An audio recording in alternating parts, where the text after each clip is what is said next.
Real Truth Daily. This is Daily Truths with Dave Ahlman. Hi, everybody.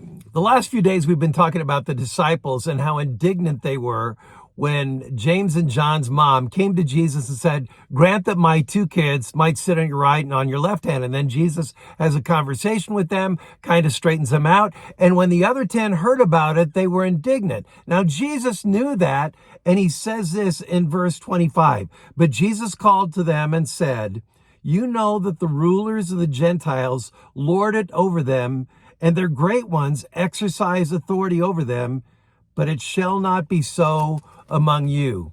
What does Jesus mean by that? He says basically abusing power is by exercising authority over those with less power. You can abuse your power if you want to. And that's what Jesus was saying. Now, he gave an example of the Gentiles, namely the Roman government and also the Jewish leaders, right? But especially the Roman government. Think about what they did to Jesus. They nailed him to the cross. Think about what Herod Agrippa did when he basically killed James, beheaded him, and then said, "I'm going to do the same thing with Peter." And then think about what Nero did in the first century to Christians, persecuting them by killing them. I mean, they lorded over their exercise. They abused their authority over other people for their own glory and out of spite and to show their authority. Now, think about that. What current day examples do we have of those who are abusing their power? Think about Vladimir Putin. Think about what he did in attacking Ukraine, the innocent people of Ukraine.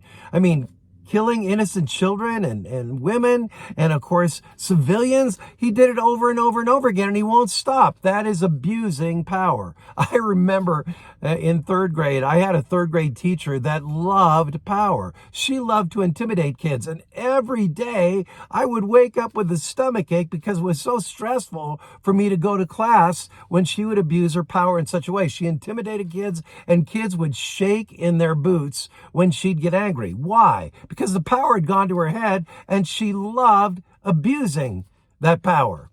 So here's the bottom line of this devotion. If you're in charge, now I've had some ladies who've come to me and said, "Well, I'm in charge of my husband." If you're in charge, think about the folks down through the course of your life who you really respected as those who were in authority. What were they like? They probably were filled with grace and empathy and kindness. I've worked for some people that were really good bosses and some people that weren't such good bosses, right?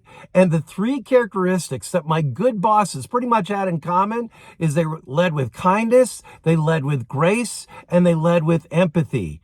They exuded kindness to the people that they ministered to and were over and exercised authority over. They exercised kindness. They covered people with grace when they made mistakes. And when people were hurting, they would try to identify their pain, feel their hurt, and try to put themselves in those people's shoes. So think about your leadership style. Are you the kind of person who exercises and abuses authority over other people? Or do you lead with kindness, grace, and empathy? May I encourage you to lead that way. Jesus was giving the disciples an example saying, don't be like the Gentiles who lord over, who abuse their authority over other people. Lead with kindness, grace, and empathy. And that is today's Daily Truth. Have a great day in Jesus Christ. Thank you for tuning in to Daily Truths with Dave Ahlman. Pastor Dave Ahlman is the pastor of Mount Hope Church in Boulder, Colorado. If this ministry is blessing you, please consider supporting us by sharing this channel with a friend. You can also like, comment, subscribe, or leave a review. This helps us tremendously. Come back tomorrow for your next Daily Truth.